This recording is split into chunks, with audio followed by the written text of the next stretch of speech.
Ugh. Fucking idiots are harassing me with cigarette smoke. Apparently, there's some kind of chemical in their cigarettes, and it releases a gas, you know, that knocks me out and makes me sleep for hours. So something here in Ann Arbor, I don't know, but you know, I asked them to leave me alone, and they came back across the street and fucked with me. So this lady's just sitting here. She was sitting over there, you know, arbitrarily. I mean, I'm here using the internet. She's just perping like she's walking a dog. So, oh, that's a beautiful animal. It's a ferret or a weasel, right? Ferret, yeah. Oh, it's cute. He's only about a year. Oh.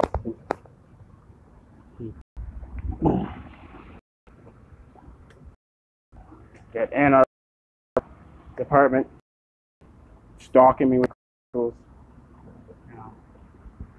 One was just, I think car 85 was just parked there about 15 minutes ago, just parked there regardless of the light. Yeah. So I don't know if they're using their two-way radios or their speed radar guns. Right. Ink. But they seem to like me at intersections here with metal poles and generators and fire hydrants. You know, I guess they can, whatever electromagnetic tools they have, from speed radars to two-way radios, they can reflect off of these kind of substances and or enhance the energy or draw the energy or direct the energy from these sources to enhance their relatively weak signal.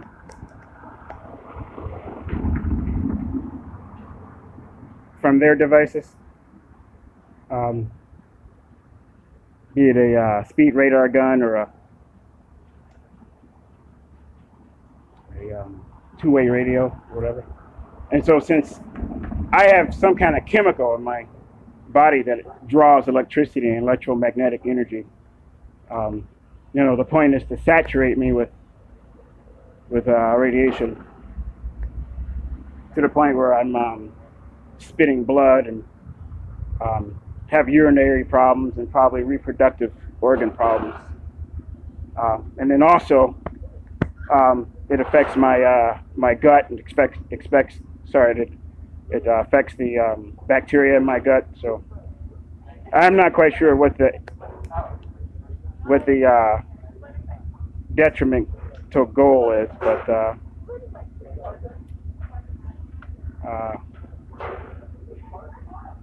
you know, I often have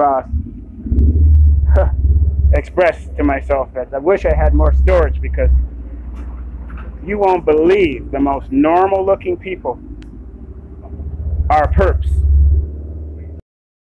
You know, they're using a neighborhood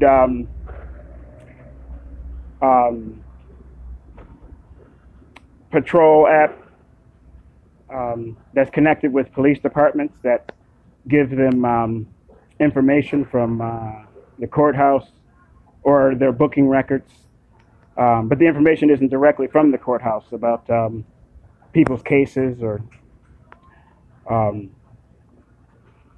you know, people who arrest records or whatever, and it portrays them in a very pejorative light. You know, like for example, you know, I have 3 pending cases, misdemeanor cases that are fraudulently brought against me. But instead of referring to me as a defendant, it refers to me as an offender. You know, and so since the police are involved, you know, so many people are inclined to believe the police and classify me and believe that I'm an offender you know, without even considering the totality of the facts or the police report, you know. They don't even show the police report on these sites. So people don't know what to think. They don't have the real story. They just have that this person has a case and they're an offender or they've been arrested before. So it's one thing to make it public, available on public record.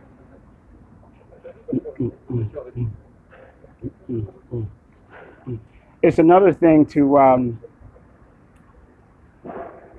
promote people's public records in a negative way.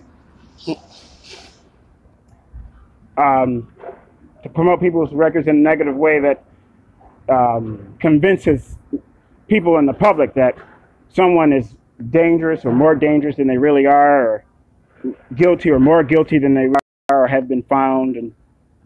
And maybe there are good, well-intending people in the community that really want to contribute to community safety, but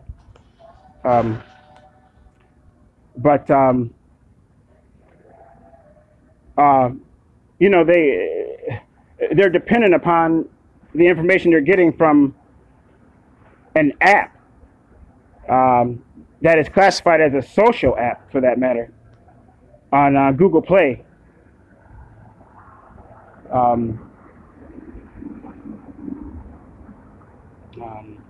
Shop, you know, it's not even a legitimate app specifically or directly from the police department specifically. So I came upon this, and I saw my information on there, and it's a mischaracterization of my circumstances with the court, and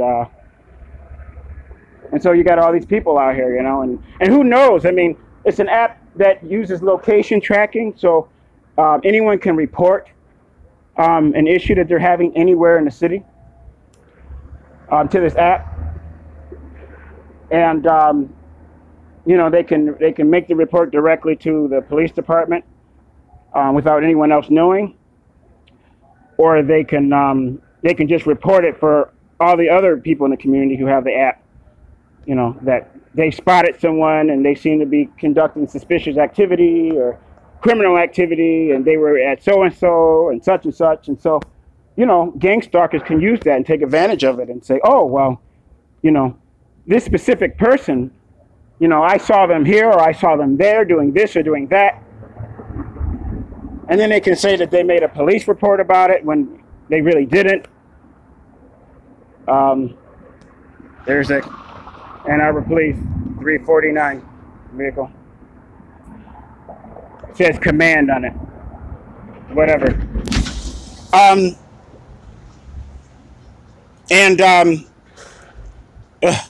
You know, it's a mess. It's terrible. It's ineffective. It's you know, it's harmful. It creates harm against people, you know. If you've looked at my videos, you know, you see the strange circumstances of those videos. All that probably has to do with these apps and how law enforcement are misconstruing and mischaracterizing my character and my innocence. You know, I do not have a criminal record. I do not. But they're trying to get me one, you know, with fraudulent charges that they know they don't have a case for. But they keep drawing out the legal process while I'm on bail. You know, just drawing it out. You know, due process violations. So as long as I'm on bail, you know, they can legitimately have me on this app, I guess. And but I imagine when I'm not on bail anymore, and I don't have a record, they can still put someone on the app with fake information, you know. And you know what the strange thing is, though? It can't possibly be advanced reasoning that somebody gets on an app like this and then they see someone and they're characterized as a bad person or a dangerous person or whatever, and then they don't, if they see that person in the public, they don't approach that person and ask them about it. That's what's strange to me, that they would take what law enforcement presumably what law enforcement put on this app, you know, as bona fide information, when in fact it could be anyone contributing information to this app posing as the police. You know, the police have no liability associated with these kind of apps, you know, in regards to the accuracy of the information that's posted on there. But people are inclined to believe it and stalk a person as a form of community surveillance. And since there's a loophole in the law, you know, it's called the stalking statute. The person has to conduct an act of unsolicited and unwanted contact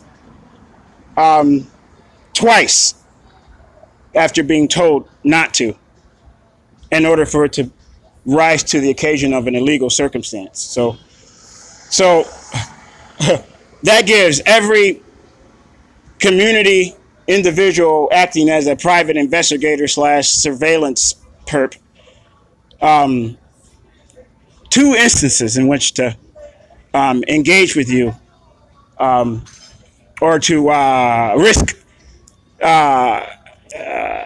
being told by you to leave you alone before they're even considered engaging in unlawful behavior. So just multiply that by all the people involved, you know, that could be involved in the community. I mean, hundreds.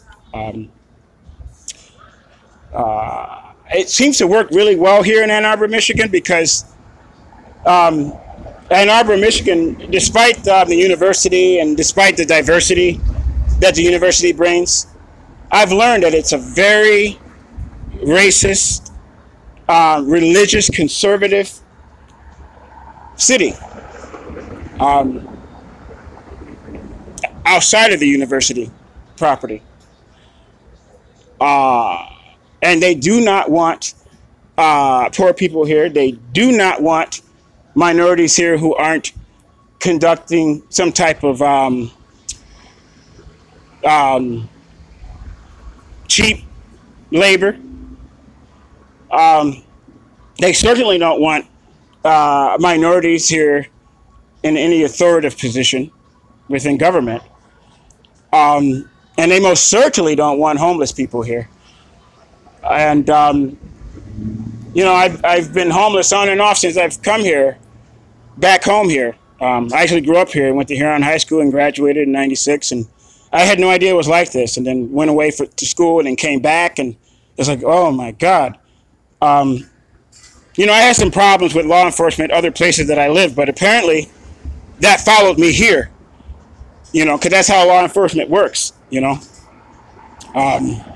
You have a problem with one law enforcement agency, and then they'll follow you all around the country because they're considered some type of fraternity. And so, you know, Ann Arbor and I are engaged in a civil war right now, and because of this, you know. Not because I had initial incidences here in this town, ever. It's because of the circumstances with municipalities outside of Ann Arbor that have followed me here. That and the University of Michigan trying their best in many ways to trespass homeless people, such as myself, off of their property.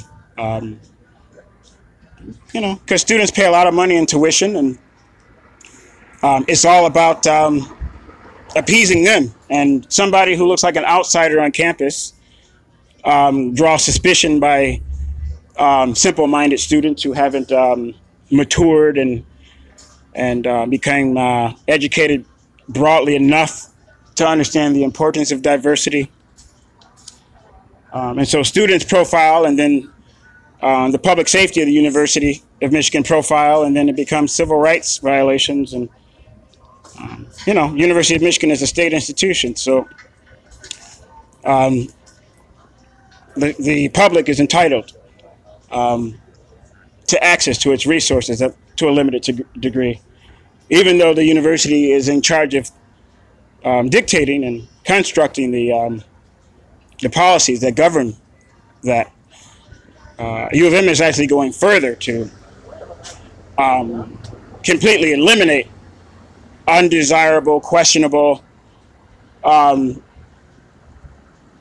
homeless, poor, suspicious-looking minorities of any kind of people from their campus. And that's unlawful. So that makes up two of the charges that I'm dealing with in court right now, is trespass charges, in which both instances the officers assaulted and battered me.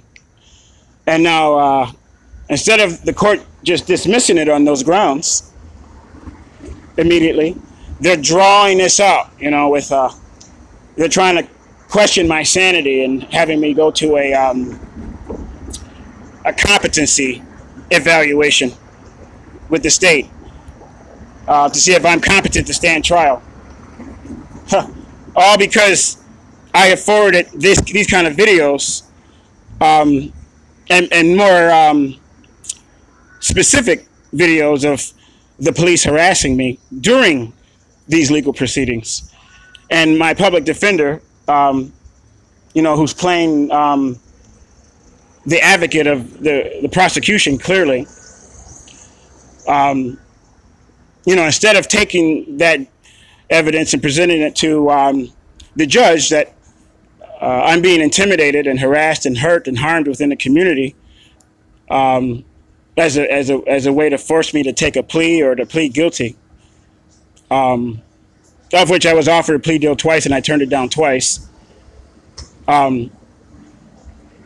She recommended that to the judge that I have a competency evaluation because I'm not presenting to her enough information to help her host a legitimate defense, even though she's only given me less than half of the discovery content pertaining to the cases. There's a bunch of booking videos, and there's a bunch of officer body cam videos that she won't turn over to me, or she says she doesn't have, and she won't give me any answer as to where are they and how I can gain access to them so that I can review them and then help her construct a rational and reasonable strategy for my defense. The judge that's in on this is, her name is Elizabeth Polar Hines. And, you know, I wasn't going to say anything, but I'm going to speak up. Twice I've been in her courtroom, and she has a button that when she pushes it, it produces static noise from speakers on the ceiling. The first time she used that, I mean, if you notice the consistency of these faces back and forth while I'm making this video, you know, if you look up Jewish gang stalking or gang stalking in general, you'll see that this is what they do. What they're trying to do is cut my recording off and cut my Wi-Fi connection off here at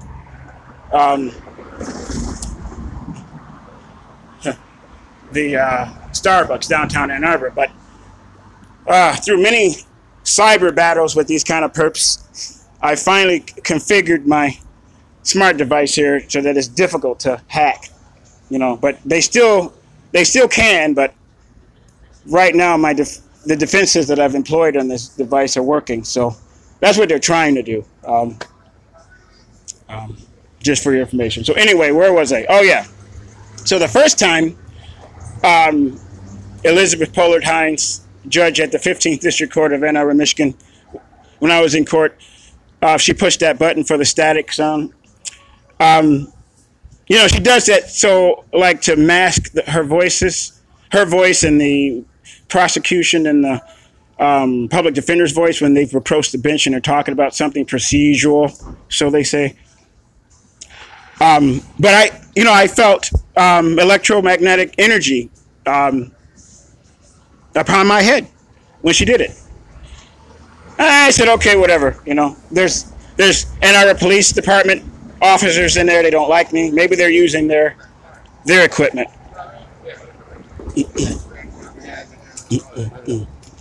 So on the same occasion, there was a there was a recess in between cases, and she let this Asian student from the University of Michigan come up to the bench and look at all the dials behind her bench, and then push the button a number of times, in which I felt each time he pushed the button and the static sound produced, I felt the radiation heat force on the top of my head.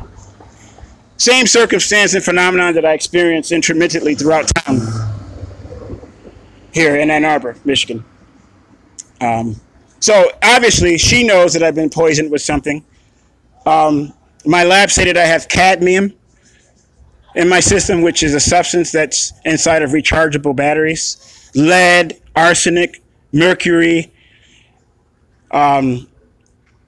just nuts. And it could be other stuff. When I take scanner photos of my shoes and the ground around my shoes, the scanner can't take the picture in color because it's detecting some type of electromagnetic field or radiation.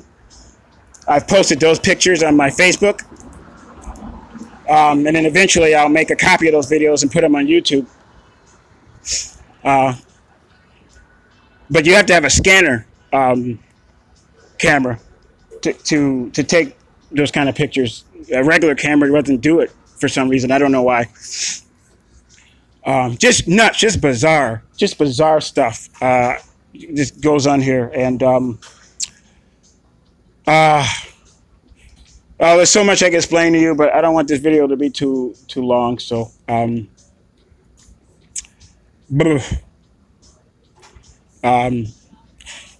be upfront with you. I suffer from depression, so I have a diagnosis of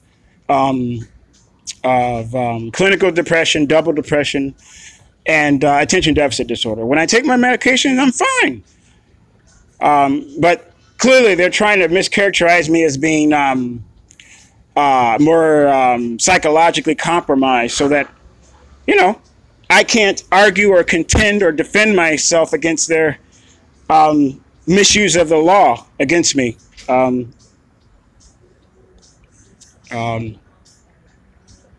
As a form of, I guess, control of me, as an attempt to develop a legal record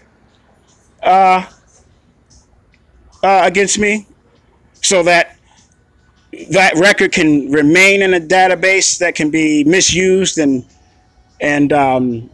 advertised throughout the public that I'm an offender that is deserving of neighborhood surveillance and harassment. And maybe the ultimate goal is to try to get me to leave Ann Arbor, and I'm not leaving because I have so many civil rights violations that I've withstood from the Ann Arbor Police Department, the Washington County Police Sheriffs, and the University of Michigan Public Safety officers. That they want me to leave town and then go die somewhere else, I guess, so that I'll never have an opportunity to try to sue them. I've made a number of formal complaints against them. I've conducted a number of FOIA requests of the circumstances of the misconduct that I've experienced. And they really do sweep shit under the rug here in Ann Arbor, Michigan. And then they harass you with gang stalking, to try to either get you to leave town or to get you to not go any further with the complaints that you've made against the officers, and to walk away and to not try to hold them accountable in a court of law for it. So I'm staying here regardless. If I'm going to be harmed, if I'm going to be made sick with radiation poisoning or any other kind of poisoning, it's going to happen here. It wouldn't be fair for me to move somewhere else and have the influence of the University of Michigan reach another town and disturb those people with harassing me as a form of civil control. You know, and social ruin. No. This problem is between me and this corrupt city. Very, very corrupt city. Very. They do what they want here, and I'm not accustomed to that. And the funny thing is, I mean, what they want unlawfully here, the municipality and the public safety officers. And I grew up here. I went to Huron High School here. I was brought up and educated to not accept this, you know, to defend civil liberties and to speak out against police brutality and injustice. And what a coincidence, huh? What a conundrum. Now I'm back here and, you know, I'm a big problem and disturbance for them because I videotaped them and I videotaped evidence of it, and they can't stand that. And if I trust them to video it, some of their officers wear the body cams and some of them don't. And then, right now, for example, I conducted a FOIA of a number of cases because I kept the police officers' cards, you know, with the case numbers. And then, you know, they kept me busy with gang stalking, and then I never went back to get the reports. And so then they said that they didn't know, they didn't have a request for the reports, yada, yada, yada, whatever. So I filed a FOIA request for all of them with the body cam footage and the vehicle footage. And now they're telling me that I'm obligated to pay for that media footage, when clearly the documentation they gave me states that if I want to initiate the order of the media footage, I have to pay a deposit. And once I pay a deposit, then they will start on the order of producing it. And once it's ready, then I can pay them the difference. It clearly says that on the paperwork they give me, but I can't take a phone or a video camera in there, so it's convenient, right?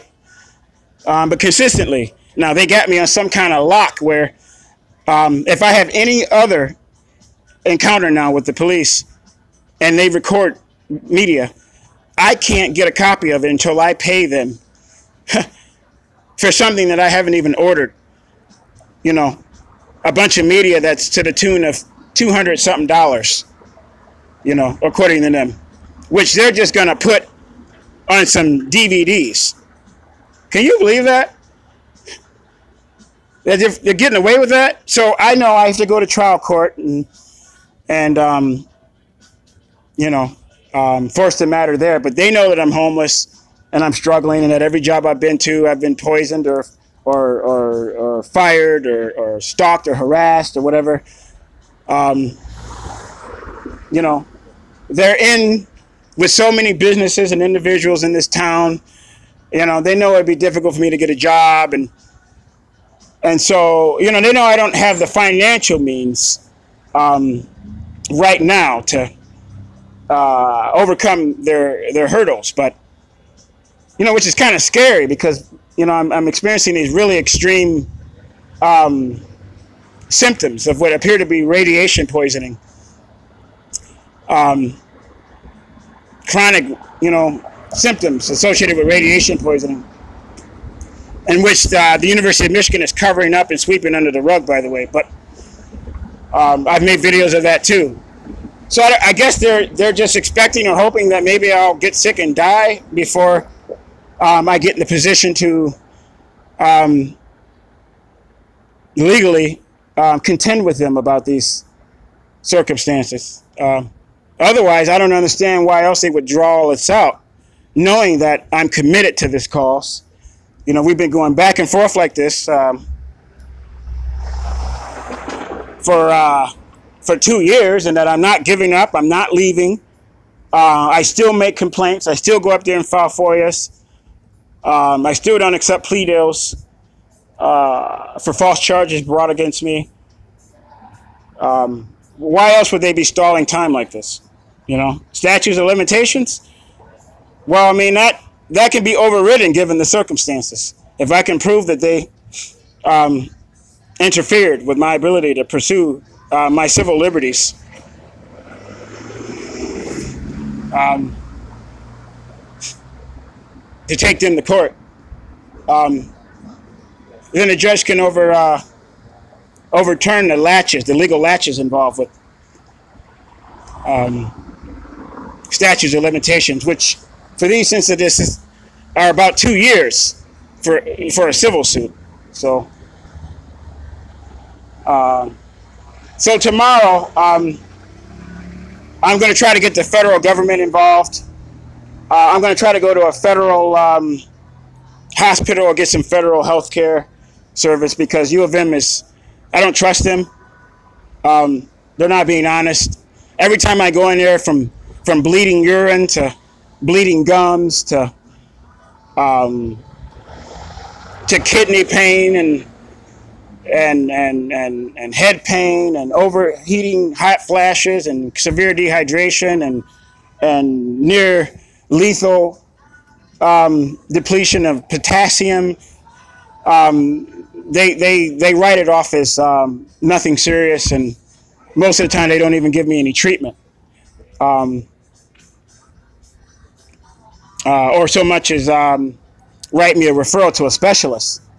They just keep referring me back to my University of Michigan family primary physician, who continues to convince me as well that there's nothing wrong, and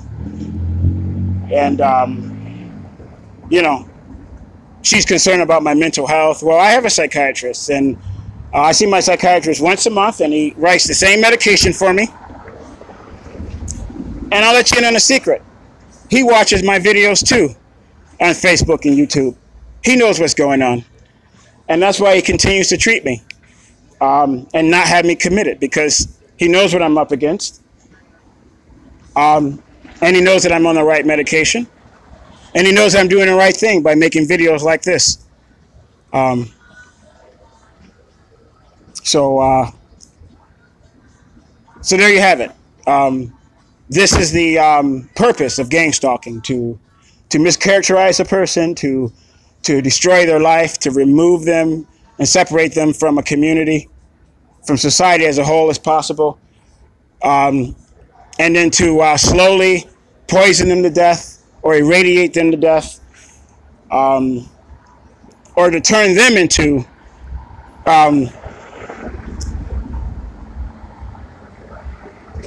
one of these unlawful homeland terrorist gang stalking perps, to do the same thing to someone else as a form of political control, you know, and or retaliation. So you can believe this or not. This is my experience. This is my opinion about my experience. I'm being as honest with you as I possibly can, and I'm disgusted.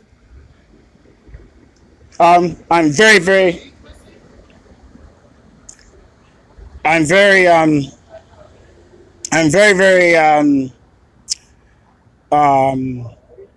disillusioned, because Ann Arbor seemed so much better than this when I was being brought up in high school here. It gives the illusion, you know, of a safe, nice place, protected well, with money influence.